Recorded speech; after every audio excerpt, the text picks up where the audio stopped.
Welcome, dear dreamer. You have found a soft place to rest. Tonight, under a moonlit sky where stars blink like ancient stories in the dark, we're going to journey far beyond the ordinary world, into the whispering mists of mythology, where gods and mortals share the same forests, the same rivers, and the same silver glow of the moon. Let your mind step out of time. Let your breath slow. Let yourself remember that there were once stories that moved like the wind through trees, told by firelight and passed from lips to ears for thousands of years. This is one of those stories. The story of Artemis, the gentle huntress, the twin of the sun god Apollo, she who runs through night's forests with her silver bow, protector of the wild and of women, forever bound to the moon. She is as fierce as she is kind, and her story is older than memory. Tonight, we will meet her. But before we follow her footsteps into the woods of myth, let's allow the body to settle, to rest, and to drift into the soft space between waking and dreaming. Find your most comfortable position. If you're lying down, feel the support beneath your body. The pillow cradling your head, the blanket wrapped gently around you like a forest canopy. Now, close your eyes if you haven't already. Let your shoulders fall a little heavier into the bed. Release the tension behind your eyes. Unclench the jaw. Let go. Take a slow breath in, soft and easy, and exhale just a little longer than you inhaled. Again, breathe in slowly through your nose. Feel the air as cool and silvery as moonlight, and exhale, feeling yourself sink deeper into stillness. Imagine a forest, a safe, sacred place where moonlight glows silver on every leaf, where pine trees stretch gently toward the sky, and the only sound is the whisper of wind and the hush of your own breath. In this forest, you are watched over by a gentle presence. You feel calm, protected. Time doesn't exist here, only peace. Let each breath take you deeper into that forest. With every exhale, let the quiet settle more deeply over you. You are safe here. You are held here. And now, the story begins.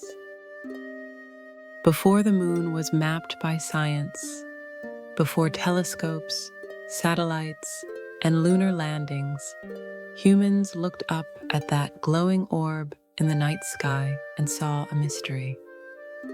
A guide, a guardian, a goddess. And among the ancient Greeks, whose myths and stories shaped much of how we still understand the divine, the moon had a name, Artemis. To them, Artemis was more than just a celestial being.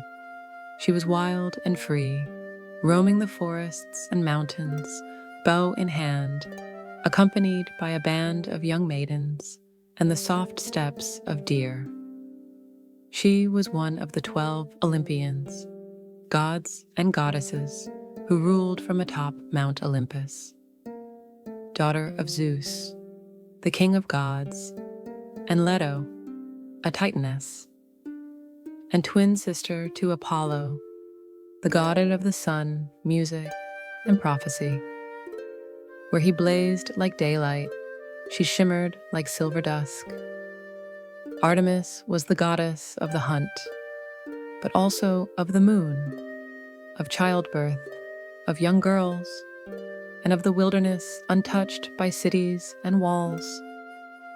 To the people of ancient Greece, she represented the wild purity of nature, the freedom of running barefoot through ancient groves, the fierce independence of the night's silence, and the quiet power of a woman who belonged to no one but herself. They told stories about her in temples and near hearthfires, worshipped her in sacred groves and at moonlit altars. They believed she could protect them or punish them with a single arrow of her divine bow. And yet, she was never cruel, only just, only silent, only wild.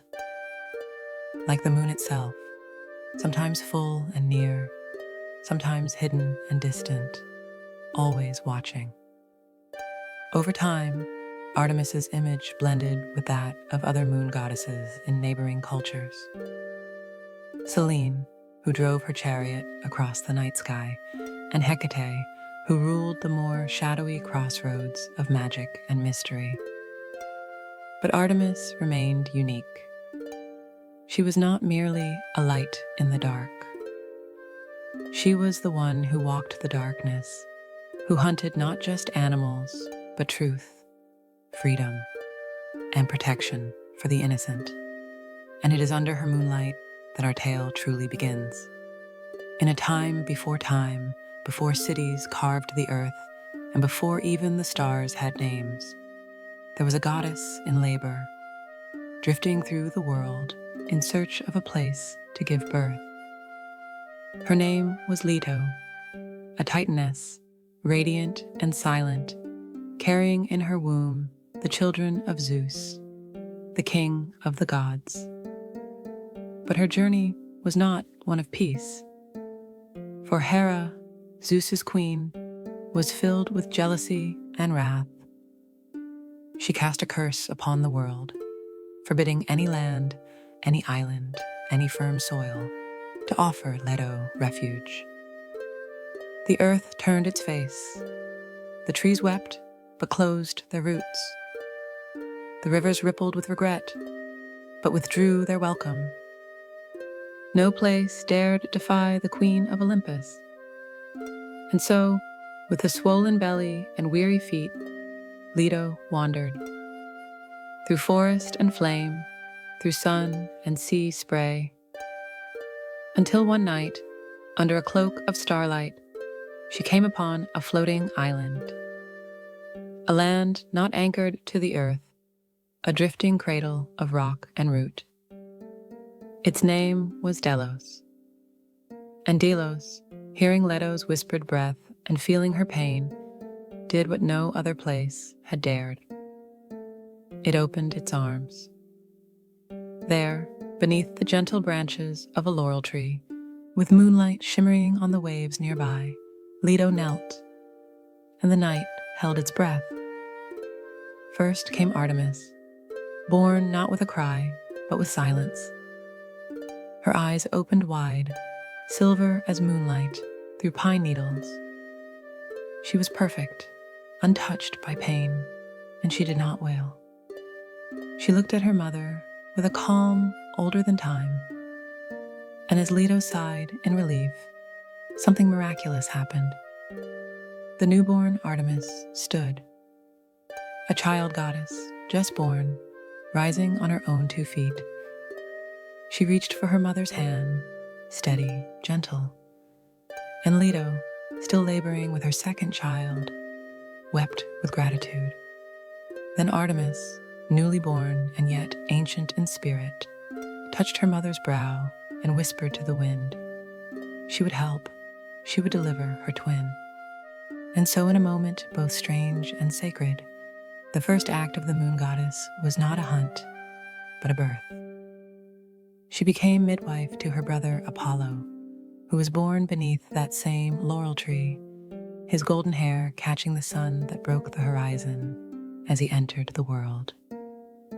2 twins, one of light, one of night, one to rule the sun, the music, and the fiery arts, the other to guard the forests, the silence, and the sacred dark. And Delos, the floating island, anchored itself in joy, blessed by the birth of 2 immortals, Its stones became holy, its springs sang, its trees grew in perfect, moon-kissed symmetry. But even as a child, Artemis was not like others. She asked for nothing frivolous, no toys or jewels. Instead, she approached her father Zeus with clear, unblinking eyes and asked for 7 sacred gifts: a bow and arrow of silver, a quiver that would never empty, the freedom to roam the wild woods alone, a company of nymphs, swift-footed and bright, mountains to call her own, the eternal protection of all animals, and a vow of eternal maidenhood, untouched and untamed. Zeus, who knew power when he saw it, even in this soft-voiced child, granted her all she asked. And so Artemis became not merely a goddess, but a force of nature. She disappeared into the forests of Arcadia, her bow slung across her back, her quiver full of moon-touched arrows. Deer and hounds followed her. The wind whispered her name through every pine, and the moon began to rise a little brighter each night, as though it, too, was drawn to her quiet, sovereign grace. And thus began her reign, not from a throne of gold, but from a bed of moss beneath star-stitched skies. She was not worshipped through conquest, but through wonder, not through fear, but reverence. And the world was quieter, gentler, in the light of her moon. Many years passed, though time does not mark the face of a goddess. And Artemis, ever young and ever wise, grew not older, but more herself. She wandered far from Mount Olympus, choosing not the company of gods, but of wild hills, rushing brooks, and silent glades. Her home was the deep forest. Her roof was a sky braided with stars. Her voice was as soft as moss, as firm as stone. Though her twin brother Apollo built temples and was adored in shining cities, Artemis walked where no marble steps reached, where ivy grew undisturbed, and the only altar was the stillness between birdsong. There, in the heart of a forest older than empires, she gathered her companions. They were maidens, young girls who, like Artemis, had no wish to marry, no need to be claimed. They came from noble homes and peasant huts alike. Some fled fate, others simply heard a call in the rustling of leaves and followed it to her side. She dressed them in linen tunics, light and free.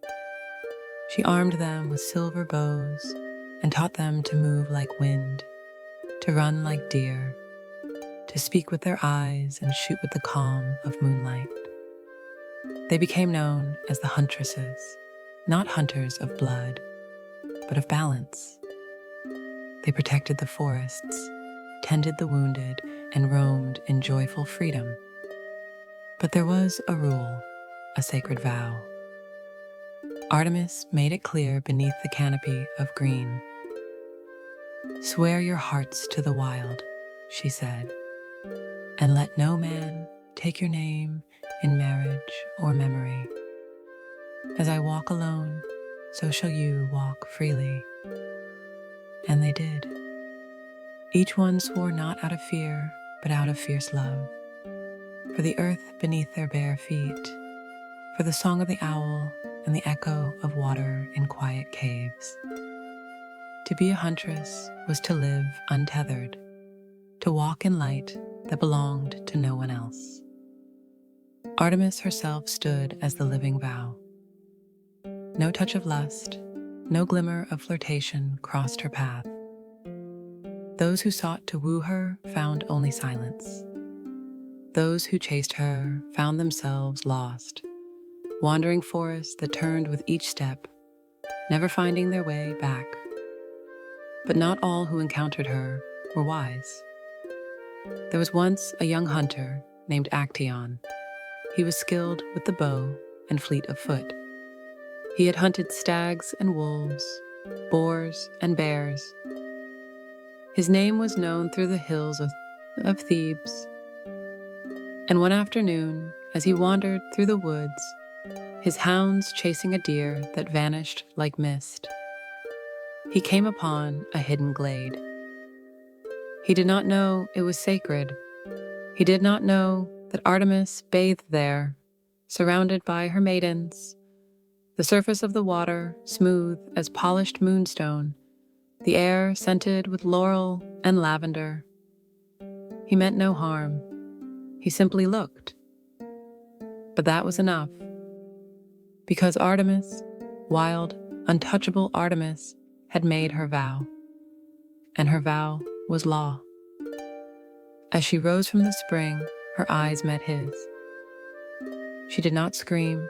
She did not hide. She only raised her hand and spoke a single word that no mortal ear remembers. And before Actaeon could turn, his limbs began to change. His skin bristled with fur, his hands twisted into hooves, his voice caught in his throat, swallowed by the wind. Within moments, he was a stag. And worse, his hounds, who had once obeyed his every command, did not recognize him. They saw only prey. They gave chase. And the forest, which once echoed with Actaeon's confident stride, now rang with the thunder of panicked hooves, the cries of a hunted thing, and the silence of a vow defended. This was not cruelty. It was justice. Artemis had no temples of stone in that glade, but her body, her silence, her freedom, these were sacred, and sacred things must be protected. From that day forward, her legend deepened, not just as goddess of the moon or the hunt, but as guardian of sacred boundaries. Wanderers learned to tread with care, to look not with conquest, but with reverence. The forest whispered her name like a lullaby. Artemis, Artemis, gentle as the doe, fierce as the arrow, watchful as the moon above the trees. But she was not without tenderness. In another story, quieter, older, there was a young girl named Callisto, one of her closest companions. Callisto, too, had sworn the vow. She followed Artemis like a younger sister, her laughter light as leaves. But fate is not always kind. Zeus, ever meddling, came to Callisto in disguise. And in time, the girl bore a child. Artemis saw, and though her heart ached, the vow could not be broken. Callisto was cast out, transformed by sorrow into a bear, left to wander alone through the woods she once danced in. But Artemis did not forget her. Years later, when Callisto was hunted by men, by her own son, grown and unknowing, Artemis intervened. She lifted mother and son into the stars, setting them side by side in the night sky as Ursa Major and Ursa Minor. Not punishment, but remembrance. Because even in her justice, Artemis held a quiet mercy, a love deep as the forest roots, hidden but eternal.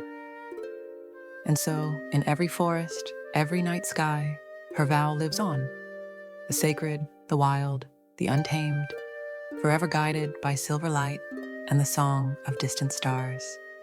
The moon had always followed her, even as a child, when Artemis roamed the forests with her feet bare and her bow at her back. The moon trailed behind her like a loyal companion, sometimes full and gleaming, sometimes only a sliver in the branches, but always there, always watching. At first, she thought it coincidence, a goddess of the hunt who loved the nighttime, and a moon that happened to rise with her. But the gods do not know coincidence, only purpose. And the moon, though distant and pale, had a purpose waiting. It happened during a time of deep unrest. The mortal world below had grown restless. Men fought over land and pride. Cities fell into shadow, and the forests, Artemis's sacred places, were being cut and burned, their animals scattered, their balance shattered. She walked the mountaintops in silence. She watched the smoke from fires rising into the stars. She felt the ache of the earth, and she listened. One night, she stood upon the tallest peak in Thessaly, the wind fierce, the stars scattered like salt across the sky, and the moon rose behind her, full, bright, and impossibly large. It was then that she heard it. A voice, not in words, but in knowing, a voice that filled her chest like breath and silence all at once. The moon called to her, not as a follower, but as a part of her. The glowing orb in the sky, so steady and so far, was hers. Not a symbol, but a gift, a mantle, a throne. It was not something she had to claim. It had always been waiting. And so Artemis, silver bow in hand, lifted her arms to the sky, and the moonlight poured down around her like water. It wrapped her in soft radiance, clothed her in silver silk, and lifted her feet from the stone. She rose, slowly, gently, until the wind no longer touched her, until the stars blinked softly at eye level, until she stood in the sky itself. There, in the cold quiet beyond the clouds, she looked down upon the world, not to abandon it, but to guard it. She became not just the huntress of wild places, but the light by which all wild things could find their way, the goddess of the moon. Now she saw the forests not from their floors, but from above. She watched as wolves hunted under her light, as deer tiptoed through sleeping meadows. She followed the paths of ships on dark oceans, her light a silent companion to lonely sailors.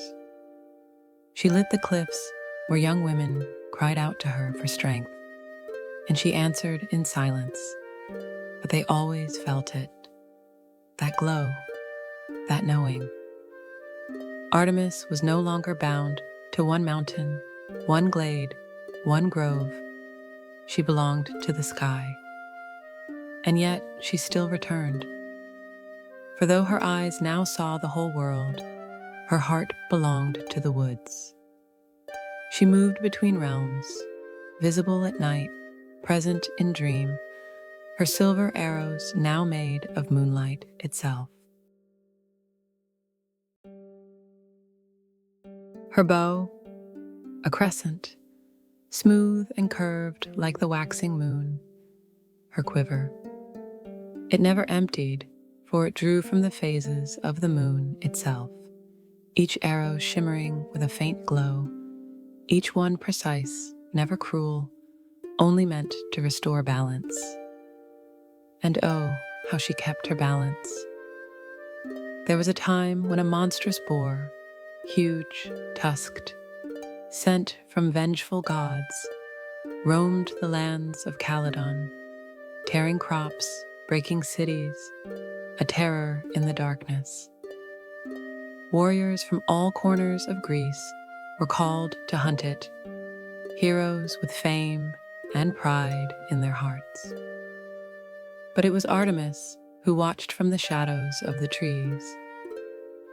And when one of her own, a mortal woman named Atalanta, swift-footed and bright-eyed, struck the first wound upon the beast, Artemis smiled. Not because the beast fell, but because balance was held. A woman warrior, faithful to the wild, recognized by the gods through deed, not lineage. She did not intervene often. She did not shout or thunder or demand. But when the world tilted too far, when innocence was hunted or freedom was threatened, she came. Sometimes as a beam of light in a darkened forest. Sometimes as a silver doe that led travelers away from danger. Sometimes as a whisper in a dream. She became a guide for young women, those who walked alone, who felt different, who longed for the stars and not the hearth. Those who did not wish to marry, or who could not speak the words others spoke. They felt her presence like a hand on the shoulder, like the breath of wind through pine branches, like a hush when danger passed. They called to her, and she came, and always, above them, was the moon, bright and constant, changing yet faithful, just like her. Artemis, the light of those who run wild, the comfort of those who wander, the defender of the sacred, the untouched, the unclaimed. And so it is told, in the stars above and in the hush of night forests, that she still walks among us, that when the world grows too loud, too hot, too cruel, we need only look up and find the curve of her bow in the sky, a sign that the wild is still protected, that some light cannot be tamed, and that there is always a place, just beyond the trees, where the goddess waits with her silver bow. And now, dear dreamer, you rest beneath the same moon that once followed Artemis through the forests, that still glows silver above the world, unchanged by time, untouched by noise. You've walked through ancient groves, stood beneath laurel trees, and watched the silver bow rise into the sky. You are safe here, you are seen, and you are surrounded by the same stillness she once protected. Let the hush of the forest settle in your chest. Let the stars cradle you in their soft light. Let the slow rhythm of your breath carry you farther and deeper into a place beyond stories, beyond time, into sleep. And now, as you slip gently into dreams, listen to the affirmations spoken by the forest, the moon, and the goddess herself. I am safe. The night protects me. I'm whole. Like the moon, I may change, but I am never less than enough. I walk freely in my own path. Like Artemis, I belong to no one but myself. I am connected to the wild and the stillness. I breathe in peace. I breathe out worry. My dreams are a forest of comfort. Each breath takes me deeper into rest. I am guided by light, even in darkness. The moon watches over me. I let go of fear, of thought, of everything that does not serve me now. I am loved by the night. I am held by the stars. I am seen by the goddess. Now there is nothing left to do. No stories left to tell. Just breath and moonlight and sleep. Good night, dear dreamer. May Artemis walk with you in your dreams, and may your rest be deep, peaceful, and full of stars.